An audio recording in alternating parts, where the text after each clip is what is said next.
Nuestra América en Palabras, entrevistas para comprender la guerra y construir la paz. Y de nuevo en Colombia, esta vez con el compañero Olimpo Cárdenas Delgado. Bueno, estamos aquí nuevamente en Nuestra América en Palabras, entrevistas para comprender la guerra y construir la paz. Y esta vez tenemos con nosotros y nosotras al compañero Olimpo Cárdenas Delgado. Bienvenido a Nuestra América en Palabras, Olimpo. Muchas gracias, María Fernanda, por invitarme. Bueno, con Olimpo tenemos mucho que conversar porque Olimpo es coordinador de Derechos Humanos del Congreso de los Pueblos, ¿es correcto? Es correcto. Empecemos por ahí entonces. Cuéntanos qué significa en términos reales ser un defensor de derechos humanos en un país en guerra como es Colombia. Bueno, es una labor que le ha costado muchísimos muertos al movimiento de derechos humanos y al movimiento social y popular en general.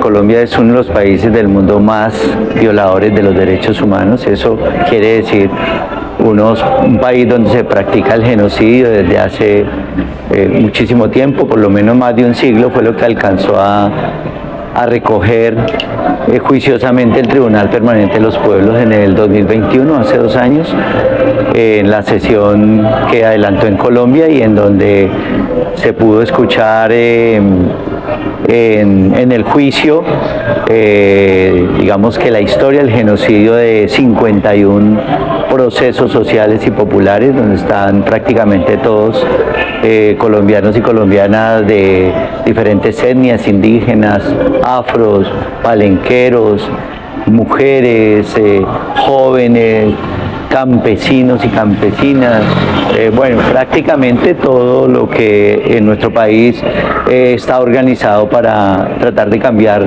ese statu quo, pues ha sido categorizado, ha sido metido dentro de la categoría enemigo interno y desde los años 65 más o menos se firmaron convenios con los Estados Unidos y los diferentes gobiernos que representaban ese Estado colombiano genocida y con base en esa categoría del enemigo interno, pues más o menos se legitimó en la sociedad la práctica del asesinato, del crimen de lesa humanidad y en general de genocidio, porque la sumatoria de todos esos compañeros y compañeras que cayeron queriendo ser vinculados con los grupos insurgentes, pues fue la mejor forma de legitimar que valía la pena haberlos matado porque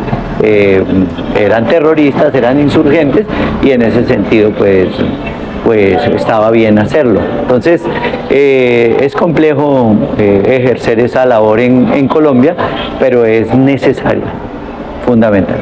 Me llama la atención 2 cosas que mencionaste. Primero, una crítica que hacemos constantemente desde este espacio a los análisis que se hacen de la realidad colombiana es la descontextualización. No hablar de Colombia en clave geopolítica, que nosotros y nosotras aquí caricaturizamos un poco diciendo que es que nos miramos mucho el ombligo, pero ya sabemos que desde el materialismo histórico, si no contextualizamos, pues no vamos realmente a poder comprender la realidad, y si no comprendemos la realidad, pues no podremos transformarla. Entonces es llamativo para mí encontrar que tú en tu análisis mencionas incluso de entrada la injerencia imperialista dentro de Colombia como el factor definitivo que impulsa este genocidio con su doctrina del enemigo interno. ¿Por qué crees tú que es tan común que se hagan análisis en Colombia obviando hablar de la injerencia estadounidense? Bueno, la injerencia imperialista en general y en particular la injerencia estadounidense. ¿Será que no se percibe esa injerencia en la cotidianidad o sí se percibe pero simplemente se oculta en el discurso hegemónico? Justamente es porque el discurso hegemónico logró su cometido y es construir un relato en donde a diario, en el desayuno, el almuerzo y la comida, digo yo, siempre se refuerza el relato en donde el problema está acá entre nosotros y el problema es porque hay una gente que no quiere dejar progresar el país, no quiere dejar sacar el país adelante y más o menos son una gente indeseable que si no fuera porque ellos están ahí, el país iría mucho mejor. Y se obvia que pues las élites de este país se convierten en multimillonarias, se llenan de recursos a punta de robarse los recursos de los colombianos y las colombianas, una parte para ellos, pero la mayor parte para cedérselas justamente a las transnacionales. La mayoría de ellas, desde los principios del siglo XX, de empresas norteamericanas, porque el movimiento obrero colombiano, el movimiento social y popular, nace antiimperialista, porque los primeros explotadores de esos movimientos fueron empresas norteamericanas, como la Fruit Company, como la Tropical Oil y otras que fueron las que afincaron ahí sus enclaves dentro de nuestro pueblo, dentro de nuestras tierras y pues desde allí, entonces el movimiento nació con una visión más clara del imperialismo, de su actitud arrogante y explotadora, y entonces nació antiimperialista. Entonces el Estado colombiano, las élites colombianas se dieron a la tarea de, digamos que de evitar que ese discurso echara raíces y hacia los años 60, cuando había echado muchas raíces, entonces entra a cambiar el ataque contra el enemigo externo, que es el comunismo internacional, pero ya estaba invadido, ya Colombia estaba invadido de comunismo internacional y entonces había que ya atacar al enemigo porque ya estaba adentro, entonces al enemigo interno.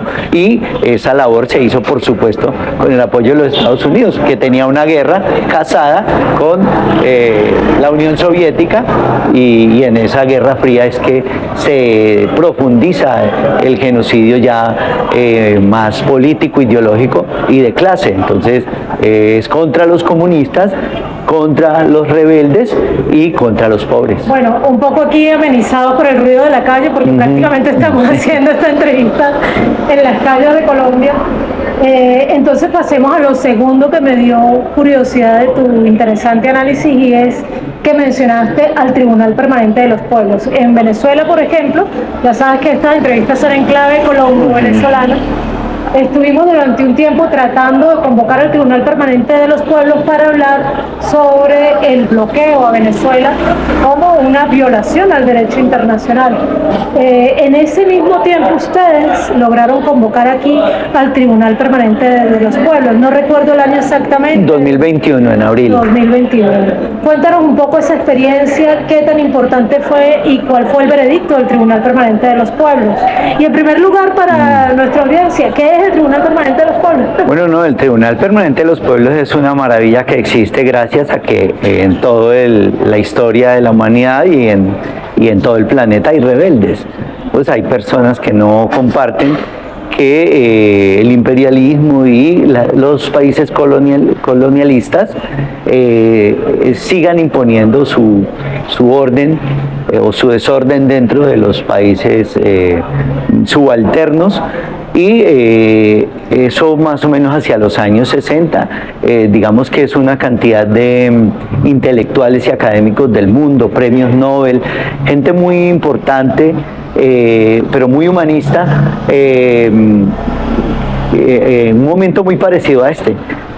Como que se paran un momento y dicen, bueno, vamos a permitir que todo esto siga sucediendo. O sea, nadie respeta las normas internacionales, la autodeterminación de los pueblos especialmente. ¿Y por qué dicen eso? Pues porque Estados Unidos había invadido Vietnam y lo estaba volviendo trizas.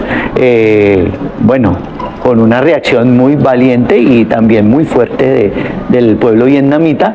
pero ante el silencio de los europeos, que son muy demócratas y muy cultos, no decían nada y no decía nadie absolutamente nada. Entonces, al ver, digamos, que ni las Naciones Unidas ni esos organismos multilaterales se hablaban sobre esa infamia que se cometía contra, que ya se ha cometido en Corea y que ahora se cometía en Vietnam, entonces reaccionaron y convocaron un espacio en donde también los pueblos tuvieran, digamos, unidad y se pudieran defender entre sí mismos. Entonces vino la Carta de Argel también, ¿no? Y digamos que en ese entorno de posicionar el derecho de los pueblos a rebelarse contra los opresores, contra los colonizadores y posicionar más fuerte la autodeterminación de los pueblos y el derecho a elegir sus propias autoridades, sus propias formas de gobierno, salió una carta muy linda que es la Carta de Argel, pero a la vez se había creado una organización de Bélgica, que ahora se me va su nombre, a partir de un senador de allí que ahora recordaré el nombre de él, y desde allí se empieza a organizar y se construye entonces el Tribunal Permanente de los Pueblos, que también es un tribunal... tiene que ver con el Tribunal Sartre-Russell, ¿no? Sí, claro. Pues bueno, es Bertrand Russell realmente el que tiene esa gran idea, que es un filósofo y humanista, y con este senador que ahora me debo acordar, entonces se crea el Tribunal Permanente de los Pueblos como un tribunal de opinión independiente, y es un tribunal que tiene mucho más valor que un tribunal con dientes desde el punto de vista jurídico, y es que es un tribunal ético. O sea, es un tribunal que le habla a la humanidad y empieza a mostrarle al resto de la humanidad como que hay un poco de hipócritas y de antiéticos que hablan de una cosa y practican otra, pero le está haciendo también una crítica profunda a esos países como Francia, que ha hecho una revolución sobre la fraternidad, la igualdad y todo eso, y es además de colonizadora, un país alcahueta y patrocinador del colonialismo y del imperialismo, y así sucesivamente pues con los demás países. Entonces es una experiencia muy interesante en tiempos en que el derecho internacional está realmente en crisis. Claro, entonces algunos ya estábamos pensando, por ejemplo, desde el Congreso de los Pueblos, pues tuvimos la fortuna de tener gente muy capaz en ese equipo que tenemos y de pensarnos que también este era como un momento de hacer algo similar. Y todavía es necesario que salgan, por ejemplo, unas críticas profundas a la ONU, a la OEA, a la Corte Penal Internacional, que funcionan es por correlación de fuerzas y de acuerdo a cómo el imperialismo y las potencias mundiales lo planteen. Entonces es una cantidad de estupideces que ocurren, como que se discuta si levantar o no el bloqueo de Estados Unidos contra Cuba, y el 95% dicen levantar el bloqueo y 2 o 3 dicen no, y entonces los 2 o 3 funcionan. Entonces una democracia extraña que es permitida en este planeta. Entonces hay mucho que decir, y nosotros en ese momento lo dijimos, y fue muy importante porque ya había habido un tribunal o 2 tribunales de opinión en Colombia, y uno había hablado del crimen de lesa humanidad y otro de la impunidad. Y nosotros entonces en esta oportunidad quisimos hablar del genocidio.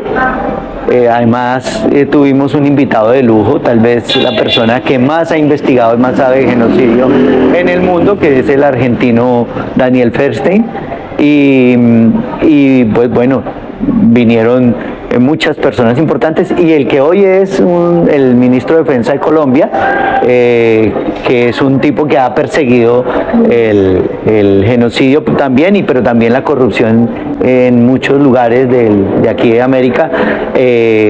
Iván Velázquez fue el fiscal, y la que yo quisiera que fuera la fiscal de Colombia, María Cristina Buitrago, María Angélica Buitrago, fue la la que elaboró, sustanció un poco la sentencia que está en la terna que planteó el presidente. Sí, que está en la terna que presentó Petro para fiscal, para reemplazar a ese petardo de fiscal que tenemos, criminal. Y entonces esas personas de lujo estuvieron allí y pues la sentencia salió condenatoria contra el Estado colombiano como genocida, por genocidio continuado.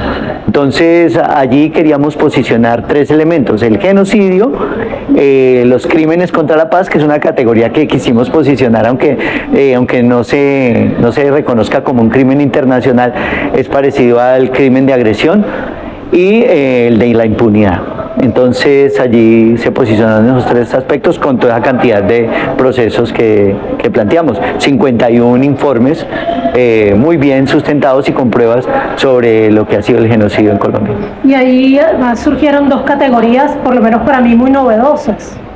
Corrígeme tú que eres abogado si me equivoco, sí. Pero el sindicalicidio, sí, y el memoricidio. Sí, sí. 2 categorías muy interesantes a mi juicio que están planteadas en ese tribunal que ustedes convocaron en Colombia y que deberían pasar a ser categorías realmente pues del derecho internacional. Sí. Que fueron bien sustentadas. Sí, el maestro Renan Vega Cantor ha posicionado esa categoría de sindicalicidio porque en Colombia es el país donde más se viola el derecho humano de la asociación, del derecho a asociación sindical, y en donde más se han asesinado sindicalistas.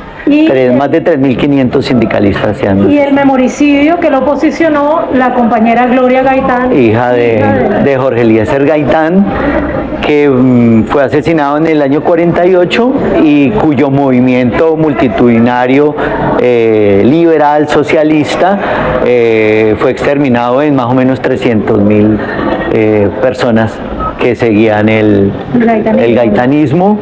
En últimas, que seguían unas ideas de cambio en el país. Entonces entremos en este otro tema que acabas de mencionar. Hablamos del sindicalicidio, y es que tú además eres asesor de derechos humanos de la Unión Sindical Obrera. Así es, sí, así es. Y próximamente, de hecho, vas a presentar un libro que habla sobre ese sindicalicidio. Cuéntanos un poco cómo ha sido este proceso dentro de la Unión Sindical Obrera, la USO, conocida en Colombia como la USO, que cumplió recientemente 100 años, y en qué consiste el libro que van a presentar el profesor Giovanni Rivera y tú. Yo fui también sindicalista del sector bancario y posteriormente como dirigente social y popular del Congreso de los Pueblos, entré a ser parte de la asesoría en Derechos Humanos y Paz de la USO, la Unión Sindical Obrera. Es la organización más importante del país. Es la organización que nació en 1923, cumplió 100 años como tú lo dijiste, y es la segunda organización sindical que más ha padecido el genocidio en Colombia. ¿Cuántas víctimas tiene? 125 asesinatos ha sufrido la Unión Sindical Obrera. ¿De ellos cuántas desapariciones? 9 desaparecidos y bueno, y decenas de judicializados, es decir, sindicalistas que fueron criminalizados y llevados a la cárcel por supuestamente hacer parte de la insurgencia.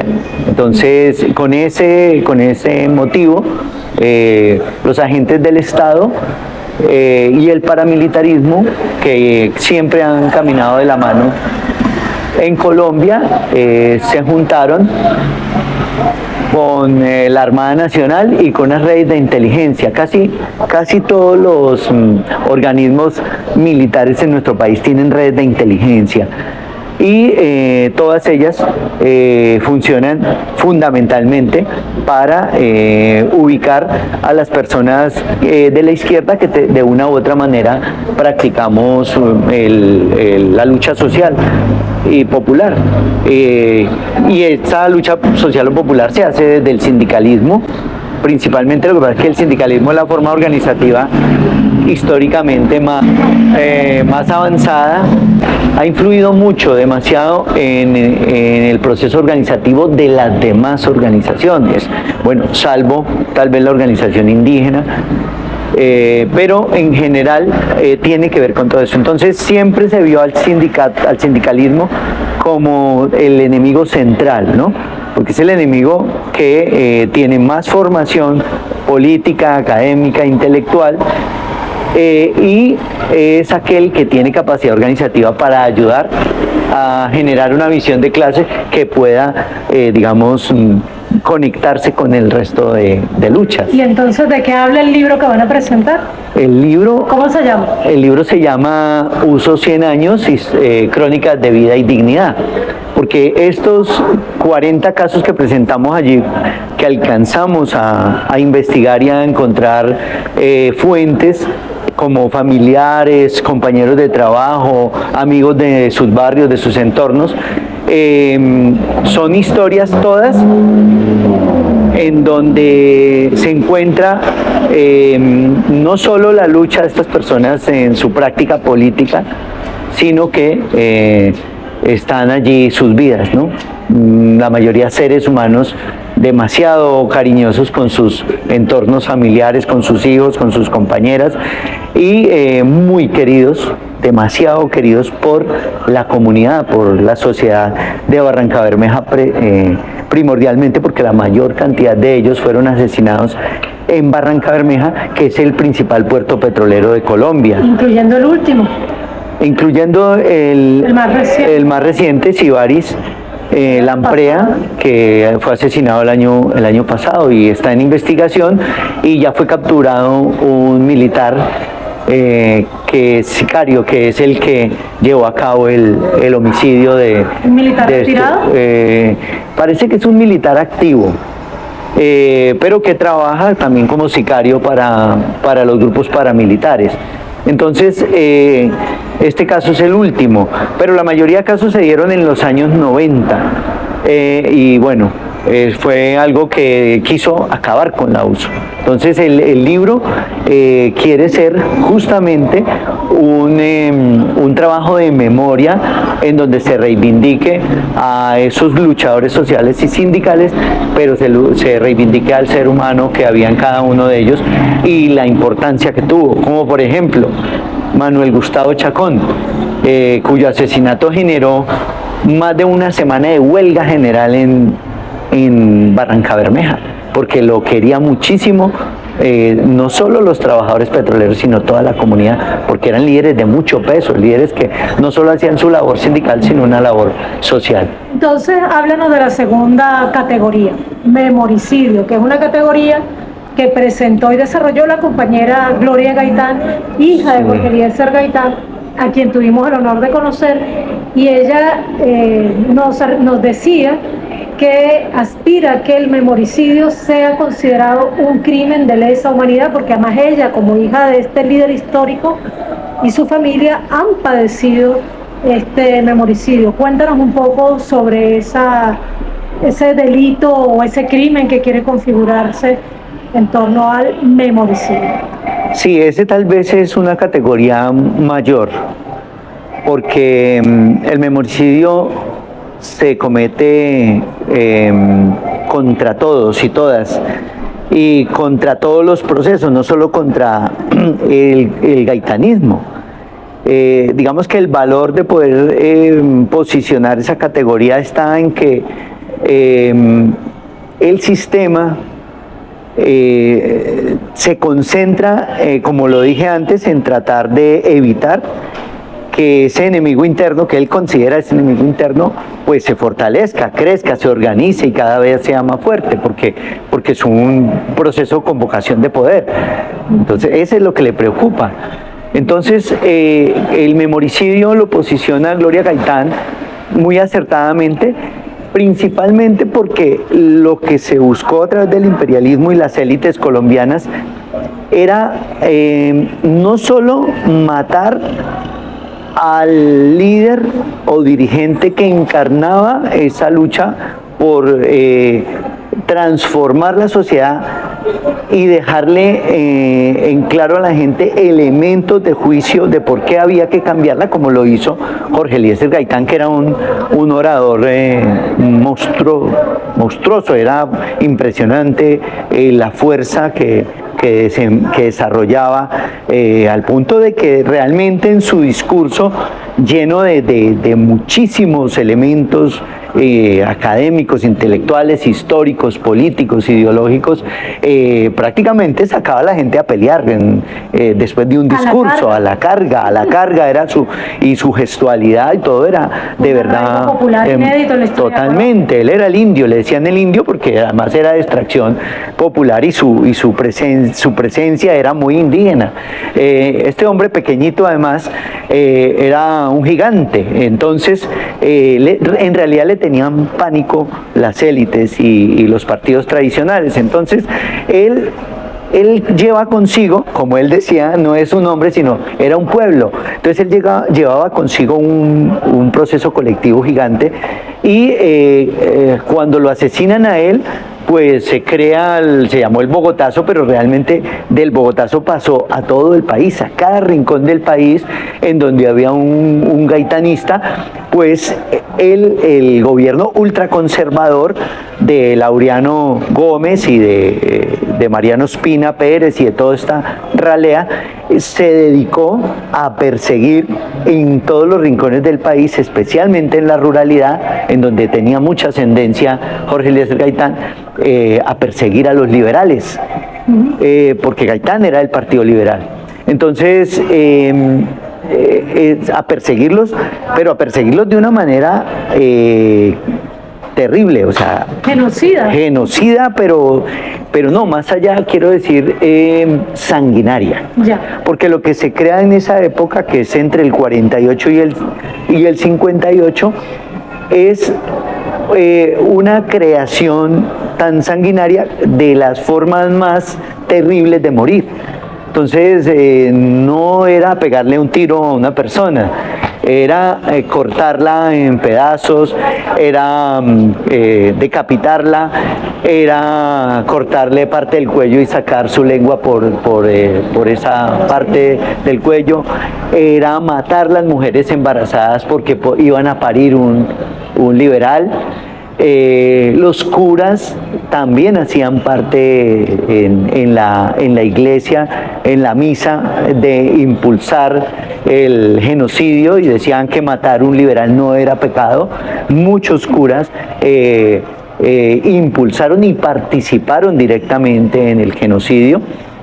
Entonces, lo que se pretendía allí ya no era solamente haber matado a Gaitán, sino borrar cualquier vestigio de su existencia, pero sobre todo de sus ideas, ¿sí? Entonces, el memoricidio está concentrado en exterminar, desaparecer las ideas. Por ejemplo, el hecho de que no se sepa aún hoy dónde está el cuerpo de Camilo Torres podría ser parte de ese memoricidio. Por supuesto, es otro caso. Entonces, porque bueno, a propósito de eso, el genocidio, dice Daniel Feldstein, no es solamente físico, sino simbólico. Y el simbólico es tal vez más terrible, porque el simbólico apunta a eso, a matar las ideas, a matar la memoria principalmente, es decir, que nadie sepa que existió alguien que decía tal cosa, ¿sí? Y a matar las costumbres culturales, los relacionamientos que pueden dejar memoria y prácticas colectivas, solidarias, que son las prácticas de nuestra gente humilde, de las comunidades, de lo que hacen los campesinos y las campesinas entre sí, de compartirse la comida, de hacer una fiesta grande y matar marrano, gallinas y todos compartir, hacer guarapo o chicha, lo que hacen nuestros pueblos indígenas, los negros. ¿Sí? Mucha vigencia tiene entonces hablar de memoricidio, además en tiempos de guerra cognitiva, donde uno de los objetivos de la guerra cognitiva es acortar nuestra memoria, por supuesto. Entonces, imagínate el daño tan terrible, o sea, es decirnos efectivamente lo que dijeron en los 90 Fukuyama y Friedman, y es no, ya no, el fin de las ideologías y el fin de la historia ya se dio. Lo único que hay es capitalismo y neoliberalismo, competencia, individualismo puro, es lo único que hay y es lo único que va a salir adelante. Por fortuna los pueblos cada rato se lo recuerdan que no es así. Que decirse, por lo menos claro, lo hizo Fukuyama. Y ahora nosotros tuvimos el hermoso ejemplo de los estallidos sociales, en donde justamente lo que se posicionó allí fueron las ollas comunitarias y la forma de que llegara la gente a pelear y a bloquear y a darse duro con la represión, pues fue a través de una olla comunitaria y de juntarse mucha gente, vecinos, y de llegar a los lugares donde estaba el bloqueo a llevar una libra de sal, una libra de arroz, chocolate, arepas, bueno, de llevar lo que la gente comparte. Eso entonces es una lucha directa contra el memoricidio. Claro. Entonces, eso es importante considerar esa categoría. Fíjate que de todos modos, Olimpo, hablando de Gaitán, recordamos que Colombia es un país en guerra, pero esa guerra, algunos dicen que comenzó con el asesinato de Jorge Eliezer Gaitán. Sin embargo, cuando nos vamos más atrás, nos damos cuenta que Colombia prácticamente no ha tenido un día de paz desde que llegaron los españoles al continente. Colombia se mantiene sumergida en una guerra con una oligarquía que, sobre todo después de la muerte de Bolívar, logró enquistarse. Pero paralelamente a eso ha habido siempre un pueblo en resistencia. Y lo menciono porque tú hablaste de los estallidos sociales, y cuando hicimos cubrimiento de ese estallido social, desde el análisis geopolítico permanente a los medios, etcétera, mucha gente nos decía, el pueblo colombiano despertó. Y yo les decía, no, el pueblo colombiano no es que esté dormido. Lo que pasa es que por primera vez lo vimos ciertamente en las calles de las principales ciudades, donde ya desde hacía muchos años no lo veíamos, porque la guerra tradicionalmente en Colombia se ha mantenido en las zonas rurales del país. Sí. Pero ahora... La guerra contra insurgentes. Pero ahora estamos en un momento en el que una vez más se está hablando de paz con una noción diferente, la noción de paz total que plantea el presidente Gustavo Petro y, digámoslo, el gobierno del pacto histórico. ¿Qué te parece esa idea de la paz total? Bueno, la paz total es algo de pronto que es muy,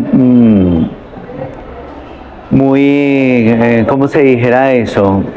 Como muy ambicioso, hasta un poco presumido, porque el pretencioso, diría más bien. La paz total, incluso algunos filósofos como el profe Sergio de Zubidía le hacía críticas al concepto paz total, pero más porque él dice que lo totalizante no es bueno, porque es una negación incluso del derecho a negar y también a contradecir. Pero bueno, fuera de todo esto, sí es importante el objeto de la paz total. El objeto de la paz total es enfrentar todas las violencias, todas. Y esta es la primera importancia de la propuesta de paz total. Es que hay un reconocimiento por primera vez en la historia de Colombia, por parte de un gobierno, de que la paz no es un problema o sea, más bien que el conflicto no es exclusivamente armado y que por ende la ausencia de paz no es un problema de que los grupos armados de derecha e izquierda se den plomo, sino que esa es la mejor excusa, porque realmente las causas estructurales siguen estando ahí y son de otro tipo. Son de tipo social, son de tipo económico, son de tipo cultural y hoy son de tipo ambiental, fundamentalmente. Y entonces ese concepto de paz total reconoce que el país tiene todo ese tipo de violencias. Bueno, pero esa ley de paz total de hecho se planteó, por ejemplo, un trato diferenciado a los grupos insurgentes, a los grupos paramilitares, y habló de un diálogo para el sometimiento a la justicia con los grupos paramilitares. Sí. Pero tristemente hemos visto que en los territorios eso no ha surtido mayor efecto. De hecho, participamos en estos días en Bogotá en unas jornadas de protesta que de hecho fueron nacionales, exigiendo el desmonte del paramilitarismo. ¿Qué tanto realmente se ha avanzado en desmontar el paramilitarismo en este poco año más de gobierno? No, eso no ha avanzado. El paramilitarismo en el gobierno de uribista de Iván Duque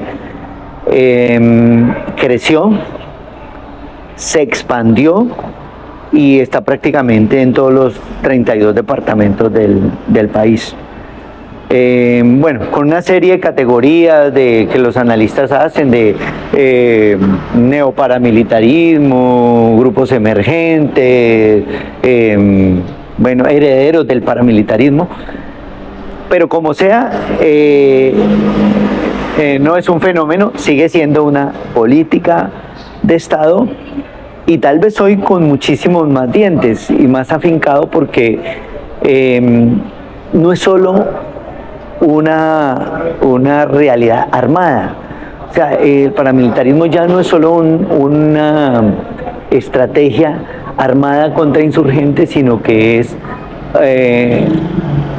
la principal fuerza violenta de contención del movimiento social y popular y de contención de los cambios y las transformaciones. O dicho de otra manera, es el principal ejército al servicio del modo de producción o del sistema y al servicio de las élites que lo sostienen y que se benefician de él. ¿Tiene algo que ver el avance del paramilitarismo en Colombia con el hecho de que Colombia siga siendo miembro de la OTAN?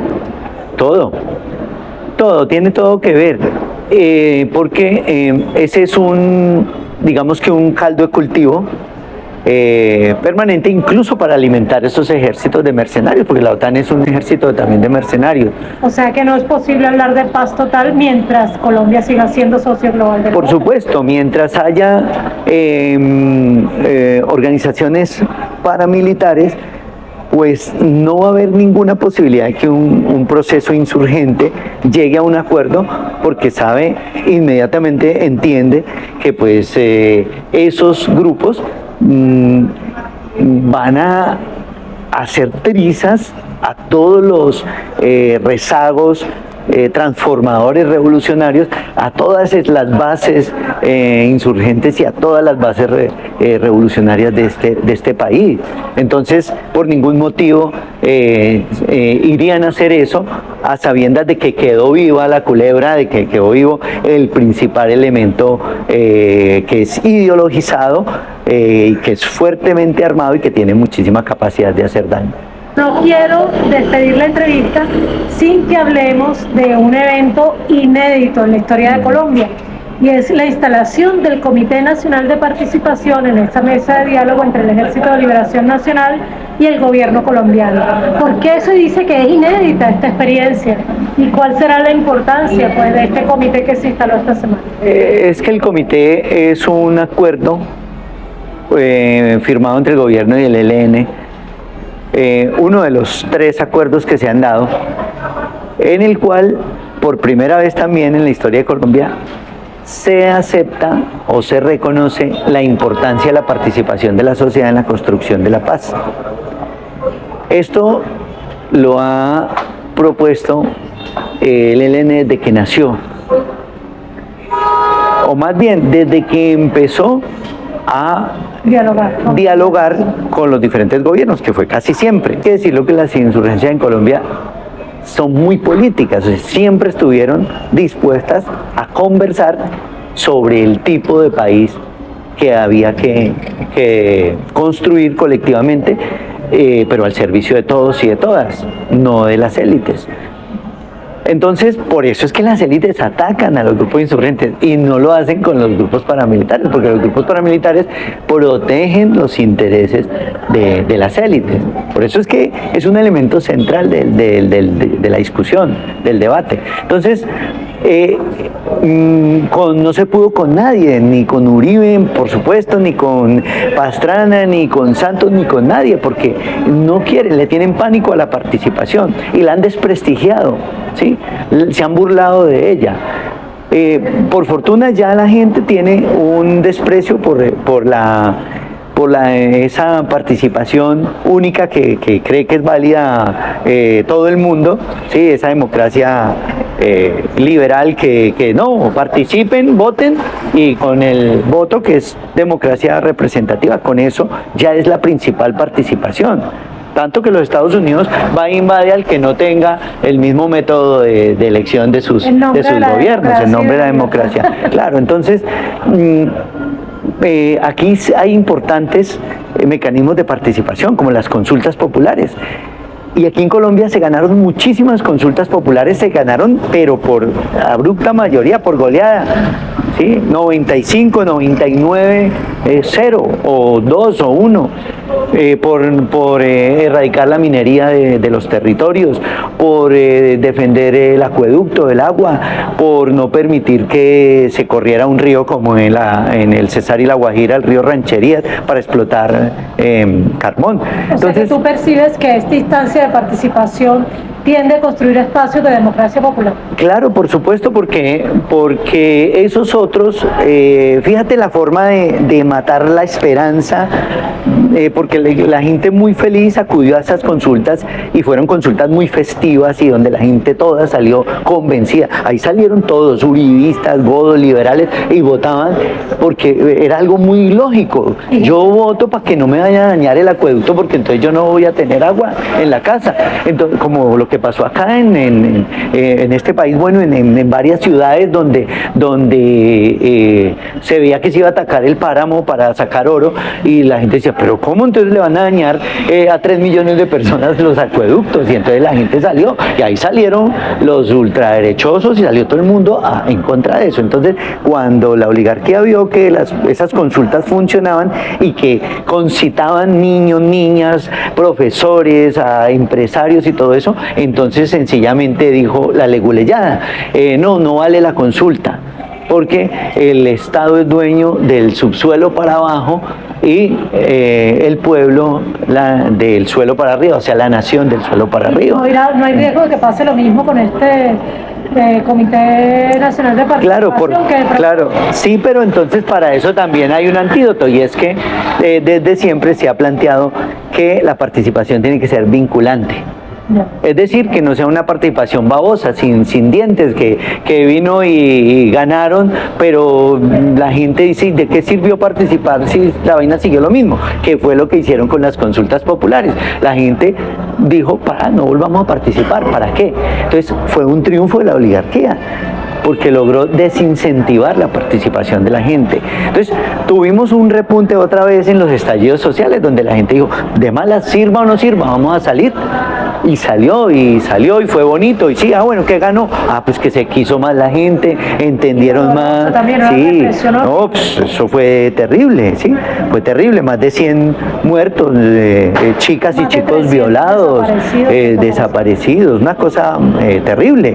Pero eso dejó una huella muy fuerte en Colombia, y es darse cuenta, se dio cuenta el país de que habían unos genocidas en la Policía Nacional, en el ESMAD, en el Ejército, en las fuerzas militares y en la élite colombiana, ¿sí? En la gente de bien. Entonces eso fue muy importante. Y por supuesto que entonces ya hablar de asambleas populares, hablar de democracia popular, suena más y a la gente le gusta. Entonces, por eso vimos tanta gente en la instalación del Comité Nacional de Participación, porque a mí me sorprendió que incluso había gente que ya superaba el aforo del local. Sí, mucha gente, que no alcanzaron a llegar. Y gente haciendo fila para entrar a una instalación de un Comité Nacional de Participación no era normal, porque hubo filas de 2, 3 horas. Entonces, eso es muy importante, genera un ambiente muy positivo para que de verdad el objeto principal de ese Comité Nacional de Participación en su primera fase, que es el diseño de un plan ambicioso, gigante, que permita una participación cuantitativa y cualitativamente superior, es decir, lo que más se pueda, que la gente participa, proponga, discuta y que también en la segunda y tercera fase se cualifica esa participación, dice, participe pero no para cualquier cosa, participe en la segunda fase para hacerle un diagnóstico profundo, un juicio, digo yo, un juicio político al régimen colombiano y a su democracia. Y eso va a ser maravilloso porque vamos a hablar de todo lo que hemos hablado aquí. Vamos a recordar todo lo que le han hecho los ricos de este país a los pobres, ¿sí? Cómo lo han vilipendiado, cómo lo han robado, cómo lo han matado, ¿sí? Cómo han regalado el país. Pero nunca antes ¿sí? había pasado, Y no había como algo como este comité. No, como este comité no se había dado, ¿sí? Bueno, esperemos que se dé, porque hasta ahora el comité está nombrado, somos 81 personas, ¿sí? Que tenemos una tarea descomunal de contagiar a los demás. Primero de hacer un diseño que permita y una metodología que permita hacerlo. Y segundo, contagiar a mucha gente, sobre todo a los que no están organizados. Exacto, pero la mayoría son como tú, delegados y delegadas de movimientos y organizaciones sociales. Claro, no tenía sentido, y eso fue una pelea, una discusión fuerte en la mesa de diálogos, no tenía sentido poner a impulsar la participación de la sociedad a los que han cercenado y castrado la participación. Entonces, en principio se dijo, no, el Comité Nacional de Participación tiene que estar compuesto principalmente por los procesos y las organizaciones históricamente excluidas. ¿Sí? Y claro, hay unos 10 procesos de empresarios, de gremios y eso, pero el 80% son organizaciones sociales y populares, las que han puesto la carne en el asador, las que han recibido el peso del genocidio y de la pobreza y de las diferentes violencias, del desplazamiento, de todo esto, y un 10% de instancias del Estado que están compuestas por gente que es pro paz, o sea, que están de acuerdo con la paz. Entonces, es una correlación muy buena la del comité, y hay que decir, los empresarios que están ahí también están como contagiándose del asunto.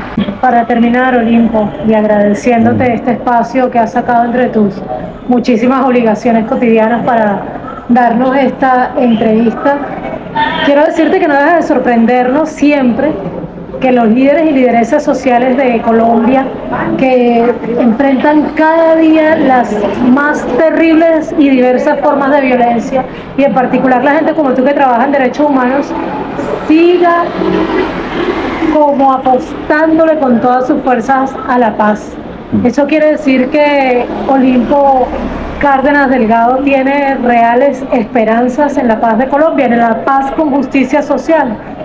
Yo tengo muchas esperanzas y mucha convicción, y creo mucho en el pueblo nuestro. En nuestro pueblo tiene la dignidad ahí a flor de piel, y creo que va a venir. Si no la paz, lo que sí estoy seguro y esperanzado es que va a venir un periodo de tránsito. O sea, este periodo creo que lo que se va a alcanzar es una profundización de eso que es la conciencia en sí hacia la conciencia para sí, como cuando la gente sabe que es pobre, está llevada de todo muy mal, pero no entiende las razones de por qué está así. Y entonces busca, como dicen, la fiebre en las sábanas. Entonces, en este periodo estoy seguro que va a quedar construido un programa de transición hacia un modo de producción mejor, o por lo menos hacia una sociedad democrática y un poco más equitativa. La pelea no se va a acabar, no creo, lastimosamente, no creo que se puedan superar todos los elementos que contienen la paz. Ahora mismo, no permitieron unas reformas dentro del mismo sistema capitalista. Va a ser difícil que permitan reformas estructurales, ¿sí? La reforma agraria popular como la queremos, la soberanía alimentaria como la queremos, la salud preventiva como la queremos, todo esto, la educación popular gratuita, ¿sí? Como la queremos, pero sí vamos a dejar un programa, ¿sí? Todo este pueblo, un programa que enamore cada día más y que sume más gente y que después va a ser incontenible la construcción de ese nuevo país que queremos. Bueno, muchísimas gracias, Olimpo Cárdenas Delgado, gracias por tu tiempo, gracias por estar ahí y seguir luchando por la Colombia que soñamos y la Colombia a la que tenemos derecho, la Colombia que necesita nuestra América. Y a ustedes muchísimas gracias por acompañarnos una vez más en nuestro espacio, Nuestra América en Palabras, entrevistas para comprender la guerra y construir la paz.